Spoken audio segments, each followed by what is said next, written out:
So welcome everyone. Really happy to have you here and delighted that you decided to make Banyan Capital part of your evening. What I think we circulated the agenda, but the idea is to just talk about stock market in general, what our views are and how we look at the market, and then also give you an update on what we are doing with Banyan and how the different services have performed over the last year. So that's really at the high level agenda, and I've forgotten the clicker, so I will go and get that. Let's see. Okay. Disclaimers, don't trust everything I say, and I think we will have our custodian as well, so the idea is to just disclaim everything that I say too much about the markets. So in terms of the agenda, I already talked about this, so let's go to what's next. So when we look at the market, right, there are 4 or 5 variables that are very, very important. One is, looking at just from the standpoint of what is happening in the policy environment and therefore what impact it has on the GDP, and given the big portion of Indian economy is still driven by government investments, so that's very important part. The next 3 bullet points just are about the interest rate, about the earnings growth and valuation, which are really the fundamentals of the companies that you invest in. So we'll talk about what we see on those 3 parameters, and then the liquidity flows, both in terms of the domestic flows, how are the domestic investors, whether they are retail, whether they are LIC, or whether they are some of the insurance companies that have come about in India, what we are seeing from them, as well as the foreign institutional investors, because they have become a big part of the investment landscape in the stock market in India.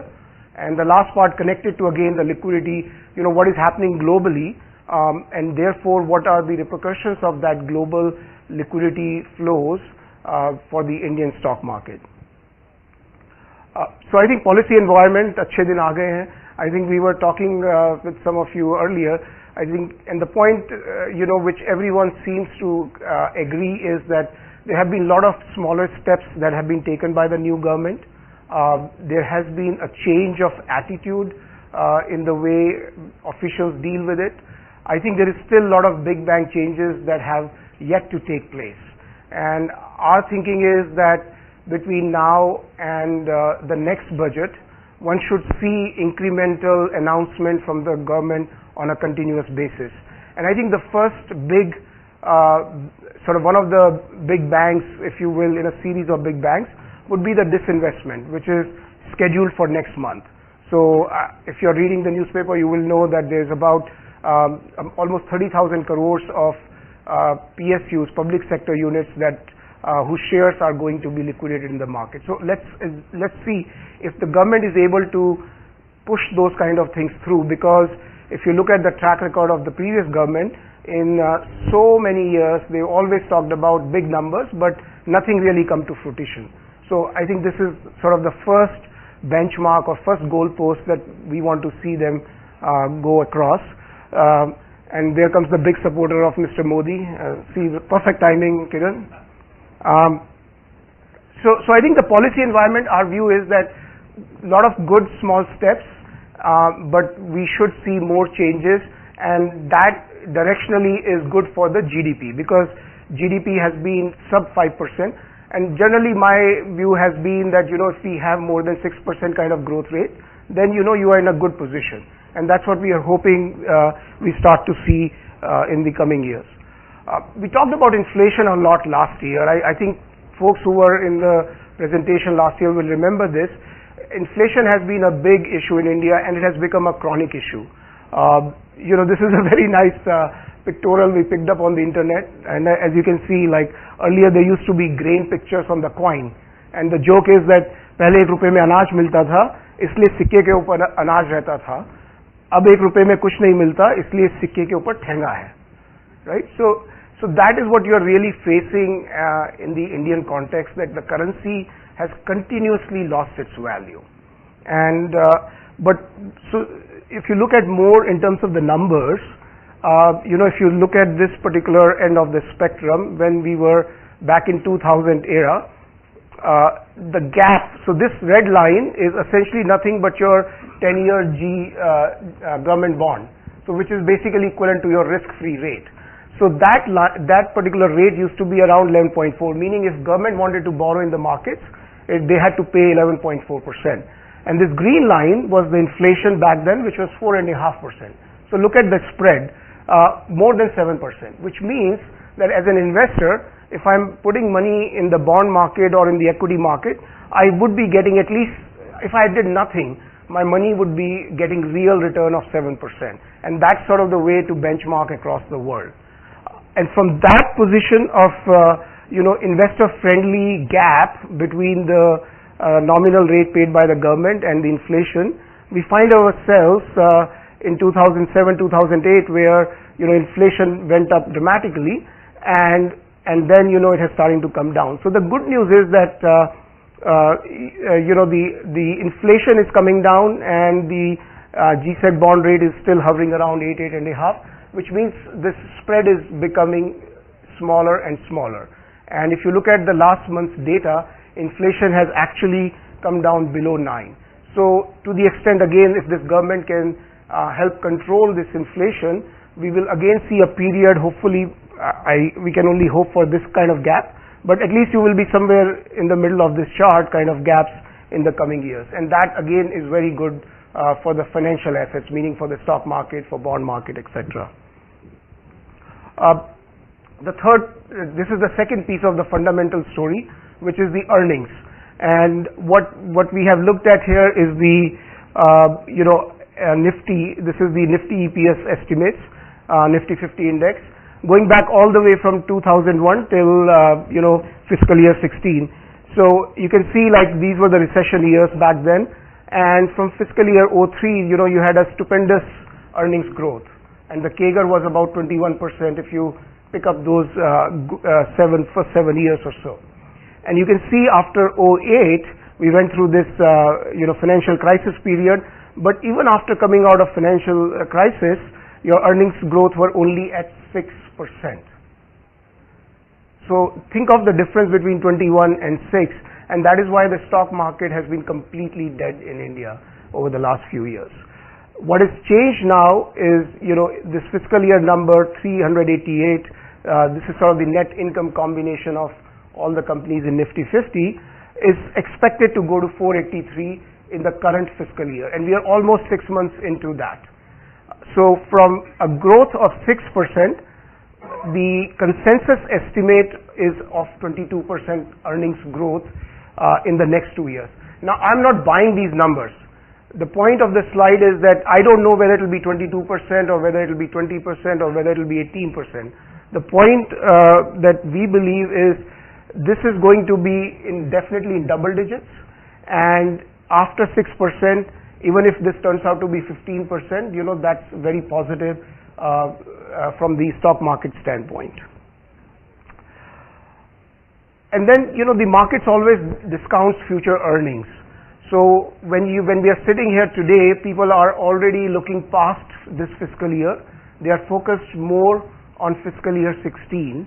And when you look at what this chart is showing is that if you look at the fiscal year 16 earnings estimate, back in January, they were saying 561, and this is available on Bloomberg. So this is all Bloomberg consensus data, and they bottomed out in April, and now they have started to move to 577.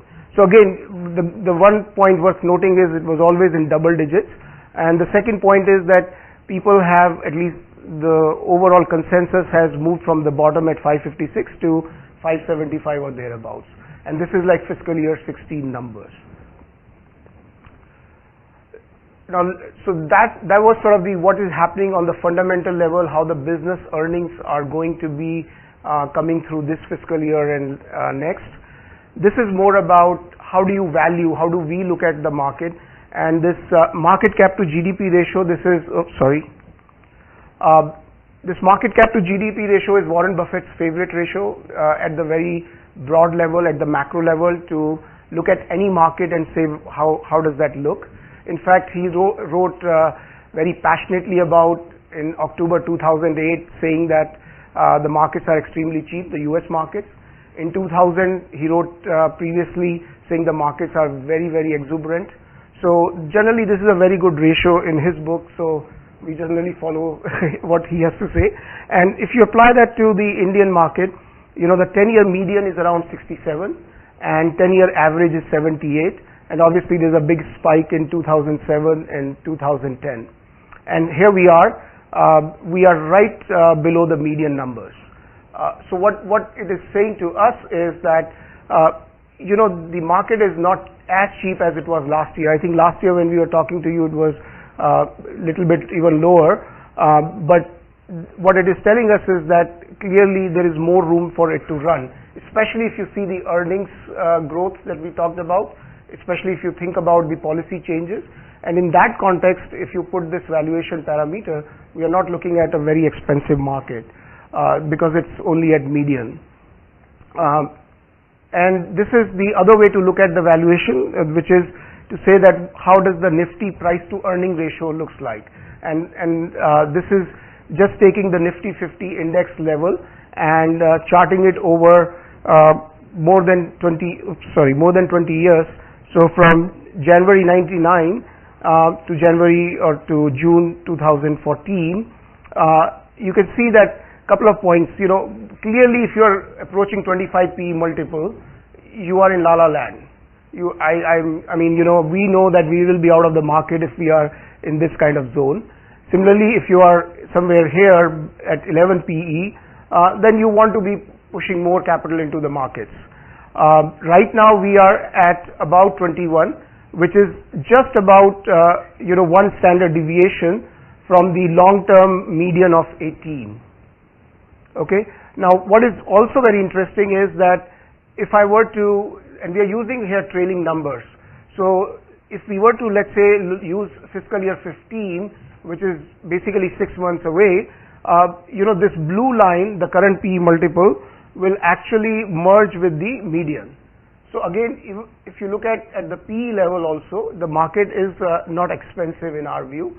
It is definitely not cheap, because last year we were somewhere in this area, and clearly there has been a huge rally, but we don't think this is a market where you want to check out as yet.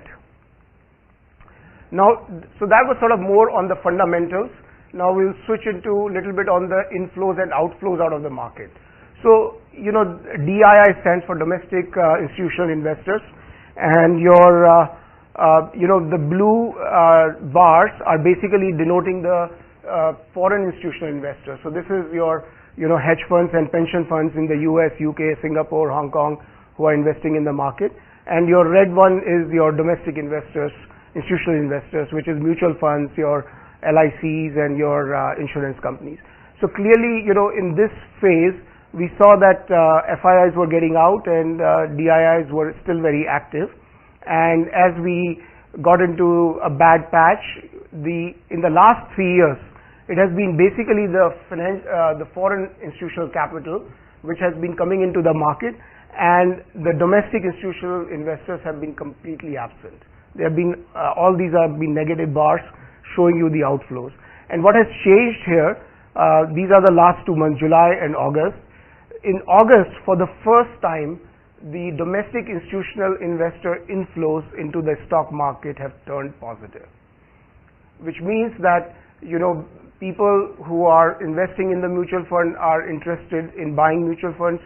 People in the insurance companies are moving away from other asset classes and moving into stocks, and as well as LICs increasing its commitment, etc. So you are seeing a net total of that over here. And our view is that mutual funds turned positive for the last 4 months. So and the number of launches we are seeing from the mutual fund houses is continuously increasing. I mean, every day you open a paper, you have a new NFO, as they call them, one series or the other series being talked about. So clearly that at the liquidity level becomes an important component of the stock market mosaic, and clearly it is favoring the stock market right now. So the last point is, you know, global liquidity. I think people, you know, in the US market, Fed came out and said we are going to keep the rates intact for the time being. But what is happening is they were doing quantitative easing for the last year and a half, meaning buying certain bonds and pumping money into the system. So that will go away next month, and that is, on margin, a negative impact on the flows. But what is happening on the other side is that your ECB, your European Central Bank has taken easy money baton, very appropriate. Draghi has been on record saying that he will start buying bonds, which basically do what US Fed was doing in the US. We'll see the same kind of game plan unfolding in the European capital markets. And Japan has been another source of liquidity, so that will continue. So I think net, and I should also talk about China a little bit. I think China has been slowing down, and slowing down in China is a very related term. They were growing at 9%, now they're probably growing at 7 or 8%. But what it is doing is, it's basically taking away money which was going into some of the commodities like iron ore, like coal, which they were just buying in the international market. And therefore, on margin, it is beneficial to India, because the earnings that I was talking about earlier will be helped by lower cost of these imports into the country.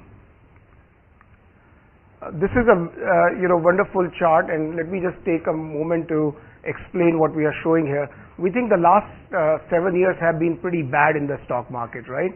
And the red line over here is basically taking the real Nifty 50 1997 to 2007, and this line is bifurcating the first 7 years of that and the next 3 years over here.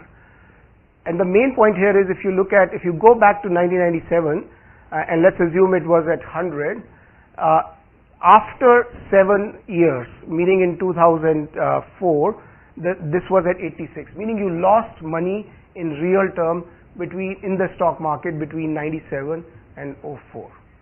In nominal terms, yes, it moved up a little bit, but once you adjust it for inflation, you were basically losing your 14% here.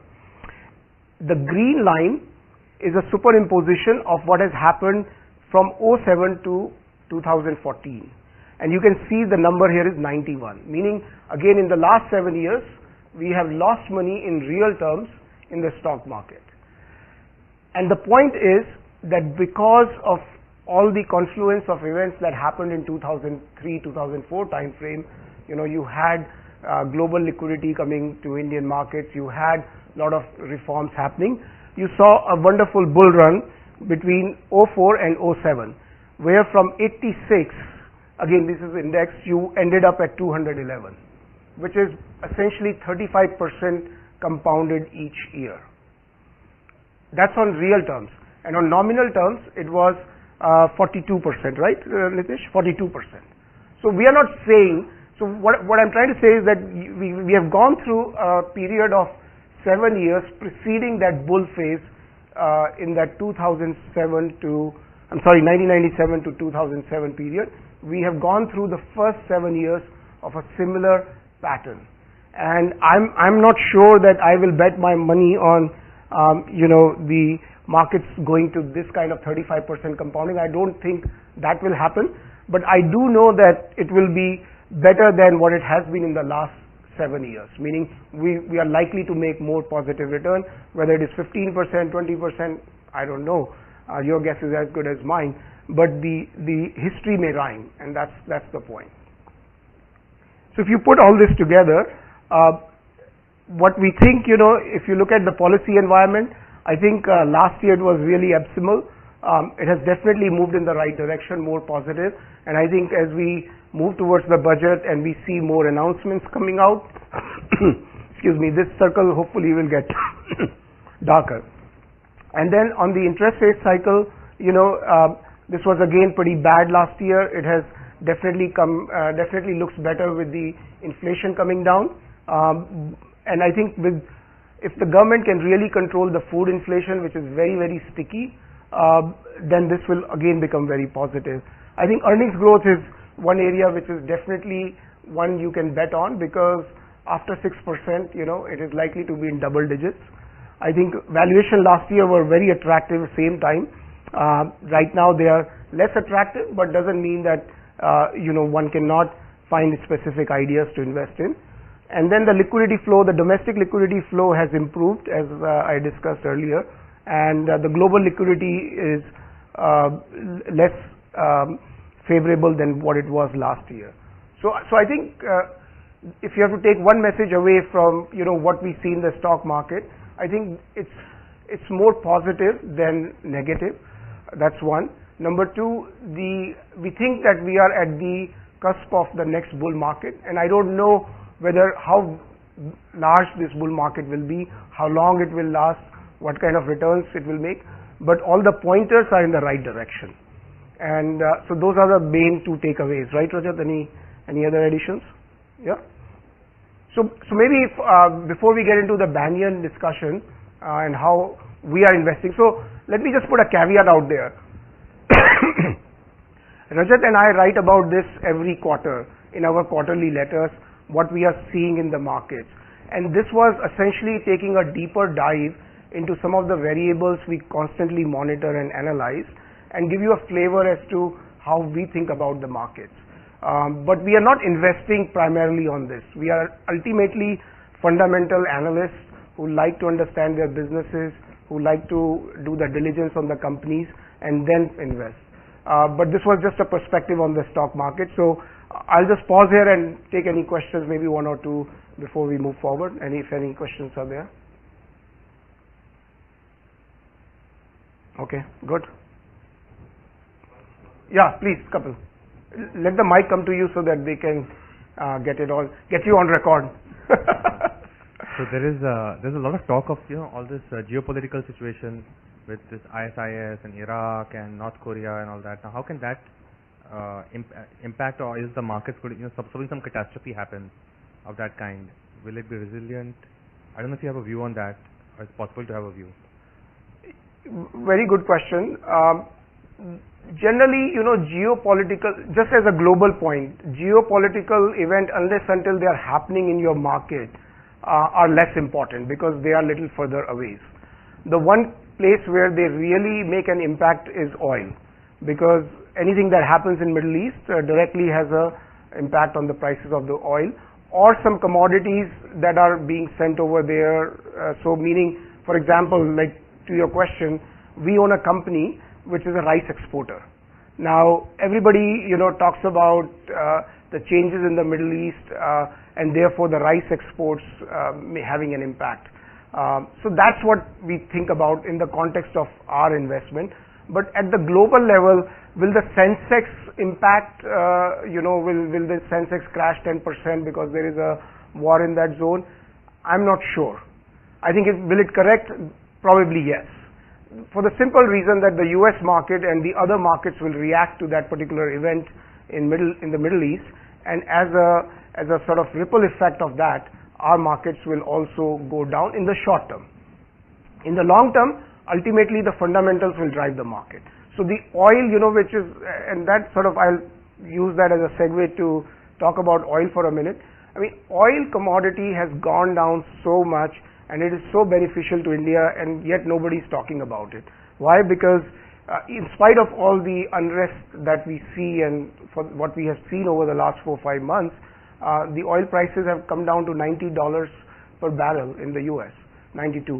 Partly it is because US has a lot of oil available domestically these days, but partly because it is all getting discounted in the market. So the one commodity that should have actually gone up a lot because of that unrest has not even reacted. Any other question, or should we continue? Okay. Yeah, Salim. Sure. So,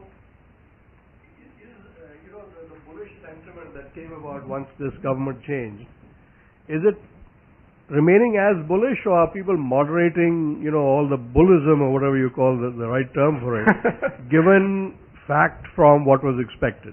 So if I was to just speak about the industry I'm involved in, right, nothing has changed. Right. It's the same bureaucrats with the same policies. So is it similarly true of other segments, or are people still saying no, he'll be able to bring about the change that he promised?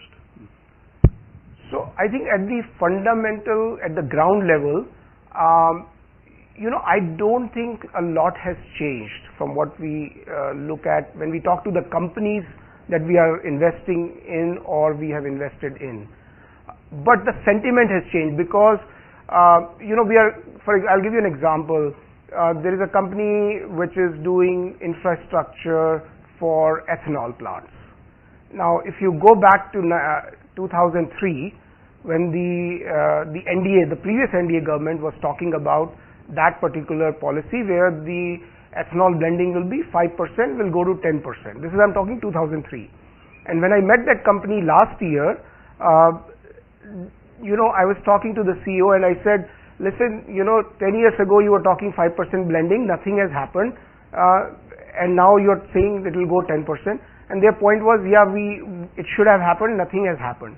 Now when I talk to them a year after NDA government, on the call they are openly saying that achhe din aane wale hain.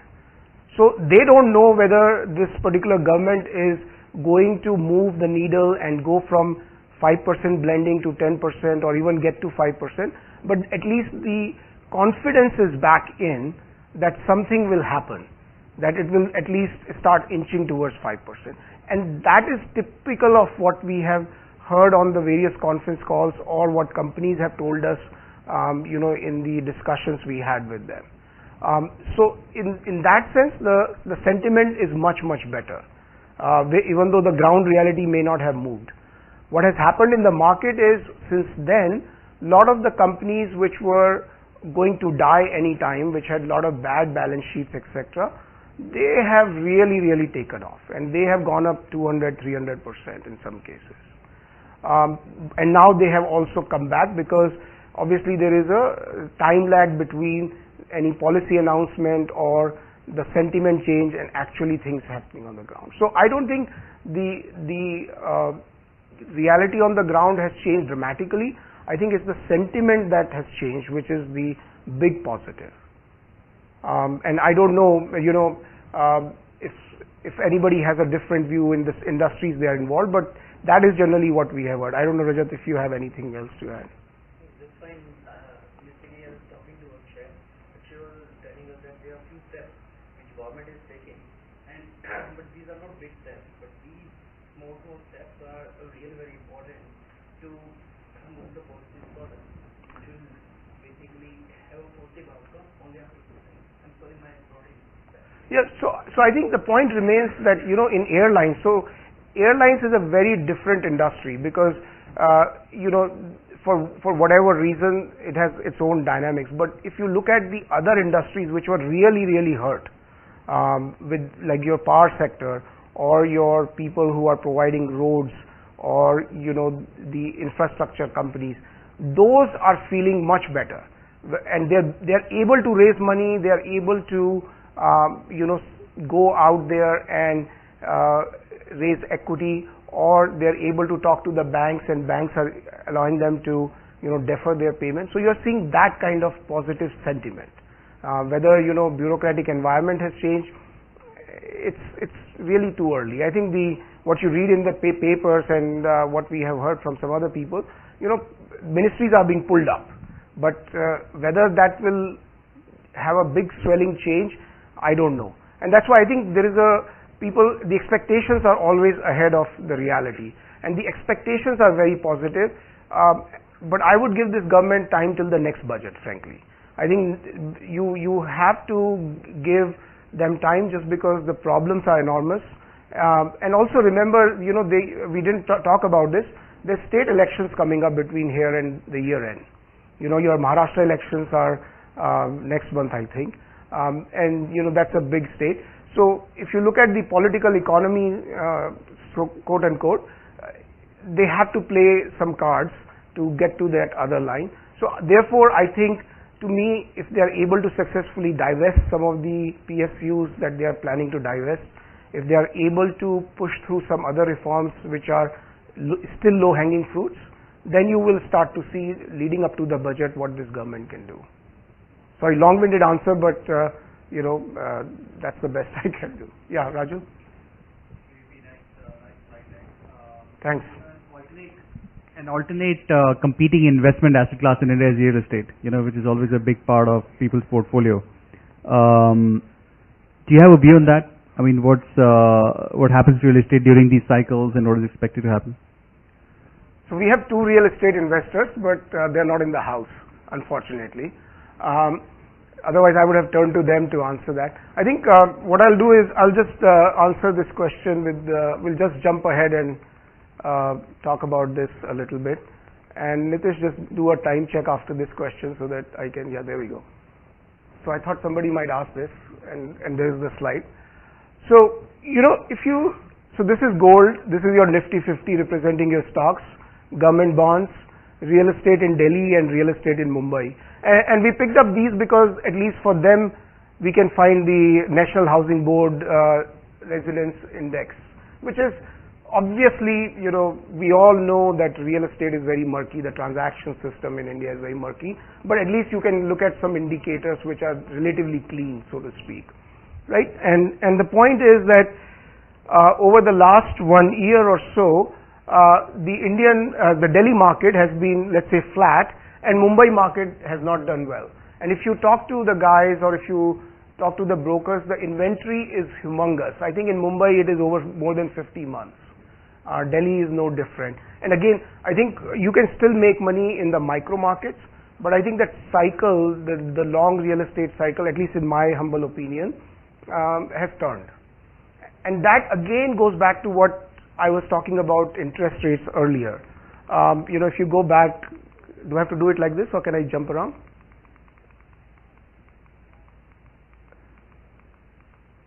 So I'll go back to this slide, right? If the gap is not positive, I will never invest in financial assets. So the financial assets, I mean, just mentally, if my investment is not giving me a return higher than inflation, why should I be in that investment, right? So unless until you have some risk-free rate covering you for inflation, then I can go in the market and say, well, I'm going to take risk and get into some risky asset. So what will work, so that's sort of my overall view, but I think with the one big change we have seen in the last 4 or 5 months is the announcement of the REIT regulations by SEBI. And I think what will that do is it will hopefully professionalize some of the rental stock. It will start probably with the corporate market, meaning all these office buildings which are controlled and managed by mom and pop operators. That will become corporatized and get listed on the market, a la what we have seen in the US or in other developed economies. And that may be a play to get some real estate yield, which is hopefully better than your returns on the bond market. So even in today, I mean, I'm sure like some of you must be getting these kind of calls. You can still finance a developer at 22%, 23% with 2x the collateral and whatnot. So those transactions are still there. They will become more transparent, more see-through, and get better. But I don't think you will see the kind of jumps we saw in the real estate market. I would say from 2005 to 2008 in Delhi, for example. There was this big boom. And it can still happen in some of the micro markets, but you'll have to go and look for those micro markets where there is actual economic growth going on, and you are therefore able to capitalize on that economic growth. The other area could be the affordable housing, because again, I think this government is going to push very hard on the affordable housing, and if that takes off, then that could be another area to look into. But those are some ideas where I think you can make money, but at the macro level, probably less so. So I'll just I'll take more questions, but let me just get through the Banyan deck now and give you a quick update on what happened last year. So I think as just a start, I would say what we are doing is trying to earn an absolute return on our capital over a cycle, and with the minimal loss of capital. So the idea is that over a business cycle we should make positive return and hopefully better than the inflation, and in the process we should be able to beat majority of the main stock market benchmarks. So we generally benchmark ourselves to CNX 500. So in the last 12 months, and this is as of June, our portfolios have done 70%, market is up 37%, and Nifty is up 30%. And I think people who were there last year and who are here today, you will see that there's a marked difference, right? Last year we were talking about we are down 15% for first 6 months of 2012. So for us, the important thing is how are we doing on the on a little bit longer term, which is your 3 years. And here also, it is 15%, which is beating your CNX 500 and Nifty by 400 basis points each year. And by the way, a lot of people talk about, when they're talking about their performance, they might be quoting gross. These are all net numbers. So net of incentive fee, net of management fee, net of all the expenses paid by the investors. So, and we think, this particular spread is going to expand further for us. Couple of reasons. One, we know our portfolio inside out, and we think there is still a lot of gains to be had in these businesses. But the second thing is, if you look at our long-term track record of our strategy, when I started this in 2008, and Rajat joined me in late 2011, so our compounded annual growth rate has been around 13.5%, and over that period, CNX 500 has done 6% or so. So that's about, call it 7% spread. So we are currently, beating the benchmarks by 400 basis points each year. We think like we should get into that particular, ballpark again as we see, because some of the companies we are invested in, there are a lot more gains to be had. So we are pretty excited about that part. With return, one has to talk about risk, because they are obviously two sides of the same coin. And for us, the risk is not, looking at your fancy ratios like Sharpe ratio or Sortino ratios and this and that. We know all that high-sounding math, but we don't believe in that.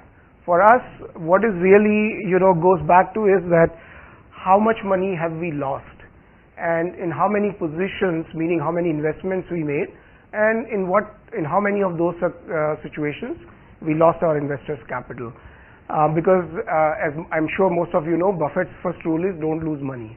So we really try and follow that. But we know that in the markets you will make mistakes, and therefore the idea is to minimize those mistakes. So this line position with realized gain and loss, as of June 30th, we had closed 40 positions over the last 2+ years. And position with realized gains, in 31 we made money and 9 we lost money. And out of those 9, I would say about 4 were situations where we wanted to take the loss because we had better opportunities to invest in. So that was not permanent loss of capital. The other 5 were permanent loss of capital, meaning those were bad decisions, let's face it. And we talked about one of them last year, that medical device company which really impacted our performance last year. So that was one of those 5. The other 4 were minor, meaning each one was less than 15%. So with that kind of batting average, 78%, we feel pretty good that if we can hang around in the 75 to 80% success ratio, I think the probability of beating and doing well in the market is quite high. So we benchmark ourselves on this number when it comes to measuring risk. And then as you mostly know, we do special situations, and I'll talk about an example. This is, by the way, Rajat's expertise, so he really takes the lead on finding these special situations and investing that. Our success ratio has been off the charts there, 92%, and overall we are basically making 80% of the calls right.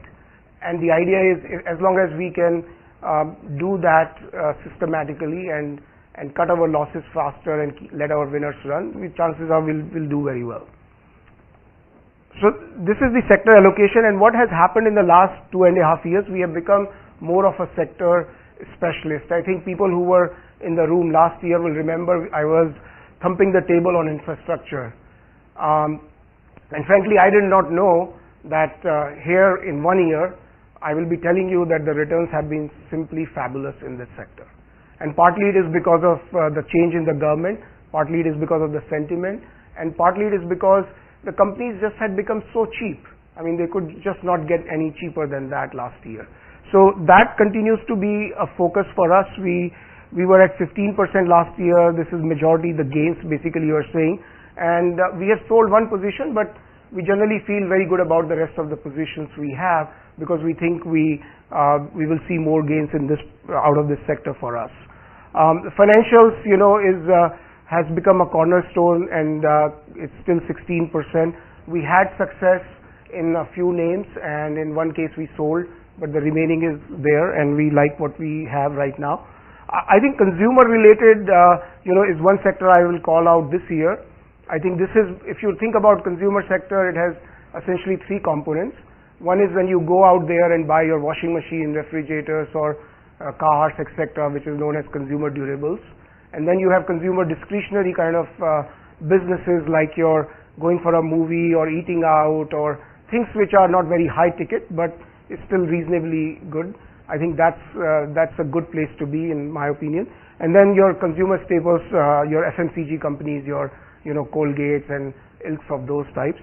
So I personally, and I can speak for Rajat as well, I think we both feel that this is the area where in the next 12 months you will see this number go up, because we just think this will really set us very nicely. Maybe the results will not come next year. I don't know, I can't predict future. But I think over the next 2-3 years, we think we will see good returns out of the consumer related business.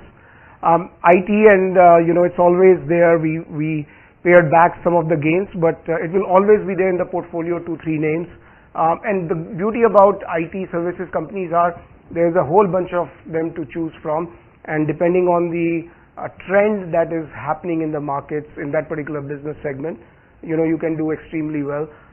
So we last year were, and I'll talk about that company on the next slide perhaps. Industrial is an area which we are sort of learning, and I think Rajat takes the lead on that, and we had a huge success in this area, but this is something new for us. Pharma and healthcare, we are developing our expertise again in this area, because this is you're not going to get your Pfizers or Mercks of the world in India out of this, even though some of the companies are trying to be that. That's still years away. But what you have is the process technology, the cost efficiencies, the quickness to be in the US market and file very quickly and replicate those molecules. That is tremendous in India. So I think we have had some success, but we are working on more on finding names in that. So as you can see, if you add up all this, non-equity is only 12%. It was 18% back in last year. So 88% of our portfolio is still in this stock, and we feel very good about this kind of allocation. It may actually even increase as we bump up our consumer related investments. And I'll spend a minute on infrastructure. So last year, we were somewhere here, and if you look at price to earning multiples, those have bounced back, and they're touching almost your median multiples. So we think there will be some point over here where we will get out of our infrastructure names. Same thing on the price to book value, it was really down in the dumps. And I think if you go back and read our October 2013 letter, we really went into a lot of detail explaining our thesis, why we really think this is the place to be. And as I said earlier, I think we are very proud to say that it panned out even faster than we had expected. So we are still pretty excited about the infrastructure, because valuations are close to median. Let me just quickly touch upon the reason why we were able to get to 70%. So these are some of our home runs or sixers if you are a cricket fan. I think first two names are on the infra side. These are the first 1 year return for these particular top performers in the portfolios. And Rajat and I focus more on IRRs, and that's internal rate of return. And what this column is showing is that from May 2012, when we start having outside investors, and we bought these shares in their portfolios, how have these stocks performed? So, infra obviously no surprises, has been a huge success. The real estate company, and I think, Rajul, to your question, we have been very successful finding the couple of real estate companies which are doing the things where we think one can make money. So if a company is going in the industrial town, putting a flat for 25 to 40 lakhs, I think that's a good business to be in, and that's what we own in our portfolio, which has done well, and which we think over the next 5-10 years will continue to compound capital at a very good pace. The IT outsourcing company. So this company we identified when it was on its back in 2010, and continue to follow them, and they are at the cutting edge of the recent trends in IT, which is all about social mobility, analytics, cloud, and this company provides the IT services in that space, and you can see market loves it now, and we have had a good run on this. We still like what they're doing. It's a little expensive on the valuation side. Travel and tourism company, this has done extremely well again. The IRRs are phenomenal, and this is a company we'll probably own for next 5-10 years for the simple reason, not only these guys are excellent business operators, they are wonderful capital allocators in our opinion. So which means when they are earning money from their current business, they are finding businesses that they can buy which can potentially turbocharge that return on equity or return on capital. And auto ancillary companies, it was we made 92% last year in that, but our IRR was much lower, and I will talk a little bit more about that company because it also gives you our flavor of when we decide to exit a company. So this is a multinational company based out of US called Webco, and we bought into their Indian subsidiary. The investment thesis, and this is something that Rajat had looked at for how long before you joined Banyan? 1 year, yeah. So Rajat was very familiar with this name even before he came on Banyan platform, and we decided to buy it because right from day one when we started taking outside money, we bought this stock because we just thought they have the best technology. I mean, it's an oligopolistic market. There are only 2 players who do anti-braking lock system in this world for commercial vehicles. And so the nature of the industry attracts us from the get-go. The other important point was that the export hub for the MNC company, meaning the US company said we are going to shift all our international production to India and let the Indian guys do that. And the third most important point was that the ABS regulation in India were changing. Now, like everything in India, the regulations were supposed to happen next year. Obviously, they didn't happen the year when the time happened. It happened, the following year. So because of that, the stock didn't really do anything. And since the new government came, the market started liking this, and we saw this parabolic move. And in spite of loving this business because it has very clean balance sheet, wonderful return metrics, we just decided to exit because we had more than doubled our money in 2 years, IRR of 50%. And you will see us do that. We are looking for quality companies, but when the valuation becomes too excessive, we just don't have the gumption to hold on to that name because we can always find something more interesting, which will give us better returns. So that's the mindset we have. So I think we wrote about CRISIL a year back. CRISIL was a big position for us. When the valuation became too stretched, we were out of it. We had bought Maruti, Axis Bank. So we always keep doing that just because when the valuations become too stretched. And the idea is that we want to be long-term holders. So ideally, we will own that more than 1 year so that the tax bill is zero for the domestic investors. So that's the other part of it that we like to do.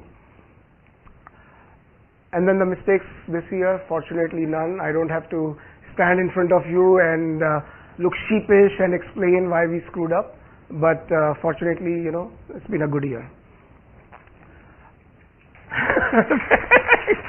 Thanks, Diana. So that was on the stock side, and I think last year we had started Banyan Yield Plus, which was our strategy on the debt side.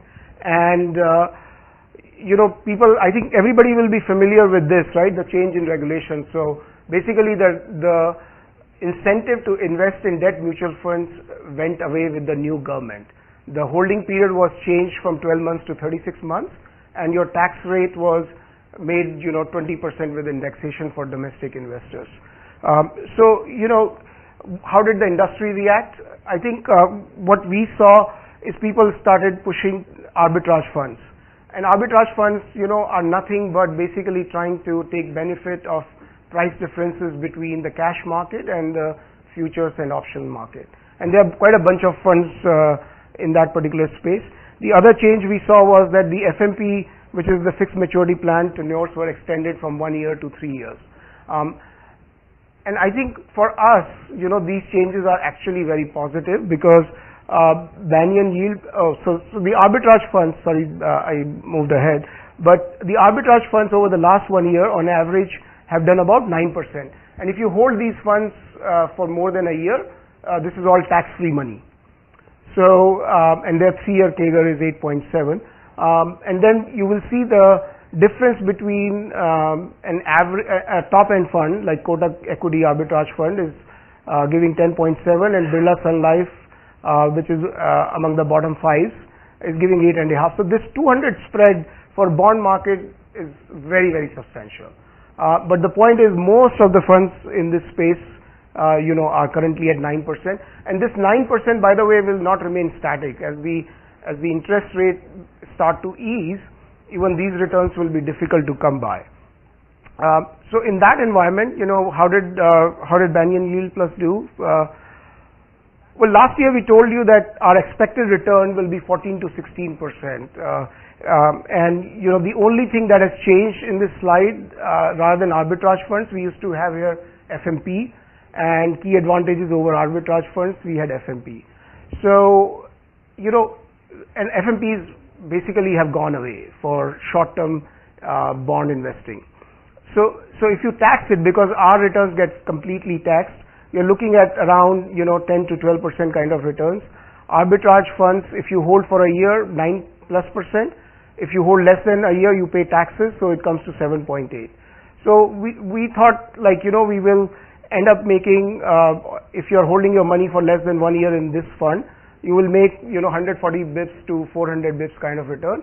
And if you are able to if you're able to keep it for a year in an arbitrage fund, our advantage will go down, but we will still be able to do better than the arbitrage fund. So that was sort of the background and the context with which we had launched it last year.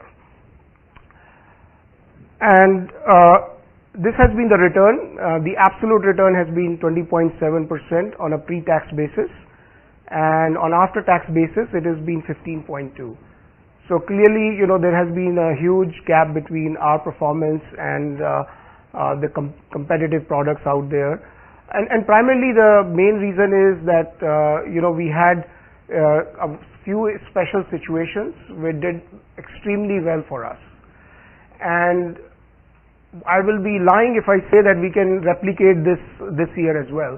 I think it will be a function of what special situations we are able to find in the market, and therefore get to this return.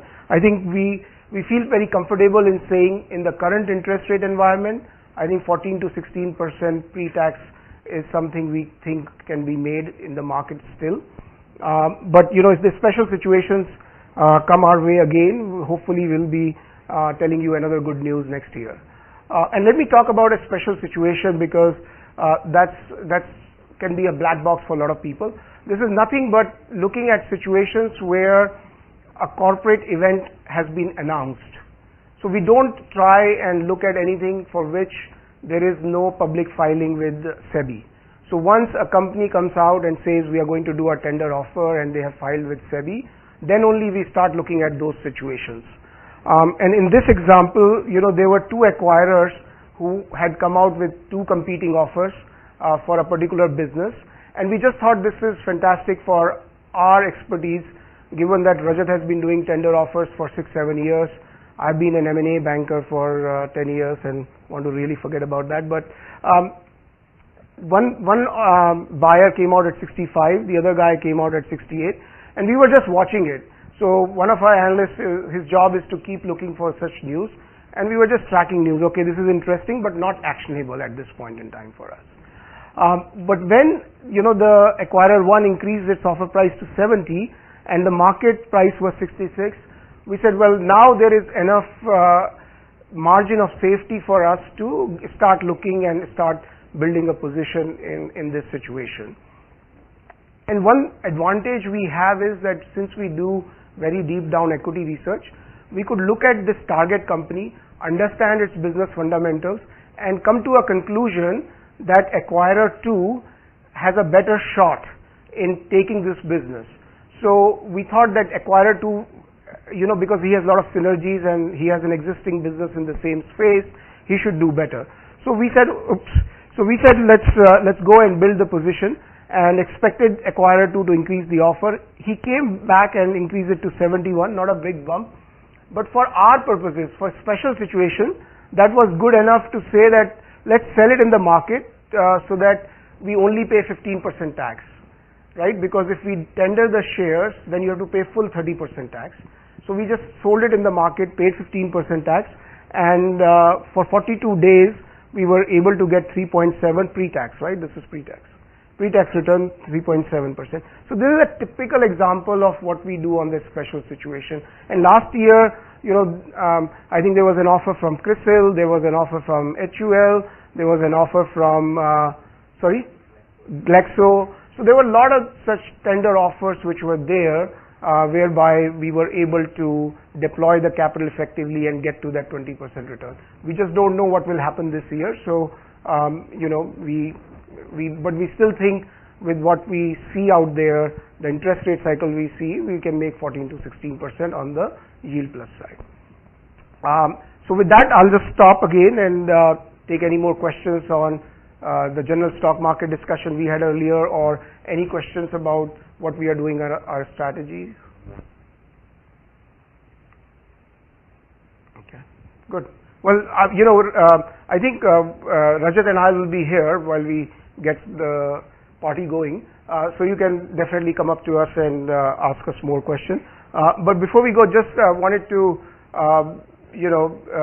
share with you that we have started another service called Banyan Ultra Focus Fund, and that is nothing but a derivative of what we are doing on the equity side, because one of our investors came to us and said, I want more concentration in my portfolio.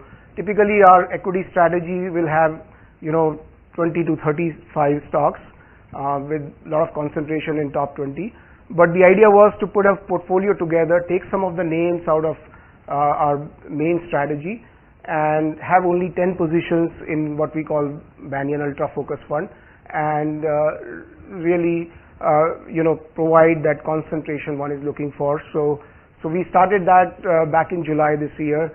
It's very early days. We'll probably talk more about that next year. But again, the idea was because one of our investors really liked what we are doing, but he wanted us to do more concentrated portfolio, and we thought that actually is a good idea, because that really showcases the kind of deep research and the conviction we have in companies we invest in.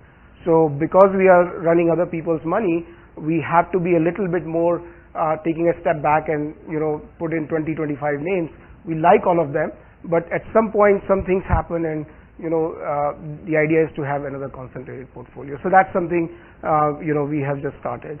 I think that's pretty much it, right? So thanks again, and let's. Oh yeah, sorry, Satish, you have a question? Yeah. Sure. I think we were talking about market sentiment, and right. I'm just thinking that in US, for instance, there are companies like Advisory Board that do it like on a periodic basis, and they do consumer sentiment or consumer confidence numbers and then business confidence numbers. So when we talk about it, I mean, is there kind of like a benchmark that is used in India, or is it based on general perception? How does that happen? And is it always like a leading indicator, both of them, or they can be lagging indicator as well? I think when we are talking about the confidence level and how the stock market is going to do. Right. So two questions, right? Is there data, is there index series out there that one can watch, and whether one should watch and spend any time looking at that, right? So I think I would say there wasn't a whole lot 2 years ago. now there are a couple of series that have come out of RBI. So RBI has two series that at least I'm tracking these days to see what the sentiments is, and one is about the household survey of investment in the stock market versus different asset classes, and then there is another survey about what is the economic activity, which is I think more out of HSBC. So there are it's just starting. What you're talking about in the US, Confidence Board and other guys, University of Michigan, Kiran, I had to throw that in there. Yeah, they have these indices out there which give you a very good sort of activity there. We don't have that in a big fashion as yet, but I think you are seeing a few indices that have come out. Do I use them? They're good read. I mean, they just give you that sentiment read, like, what is the latest number that has come out? Is the economic activity going down or up and things like that? I mean, we are more, fundamental guys when we are looking at businesses to invest in. So for us, I rather, spend time really looking into that this real estate company, why they are choosing this geographic region, and why they are going after this particular market, or this product of my consumer related business is going to do well or not. So that to me is more important. But yes, at the global level, those indices are becoming available, and one or two of them are worth tracking. But for me, the interest rate picture, the valuation cycle, and the inflows outflows, I think to me those are very simple way of, especially inflows outflows, that tells you the sentiment extremely well. And you pair that with valuations and you pair that with what is happening in different sectors, you get a very good sense of where things are. Okay. All right, great. Thanks, guys, and we'll stay here for a little bit. Yeah, sorry. You had a question? No. Okay. So we'll hang around here, but the drinks are waiting for all of us, and let's enjoy.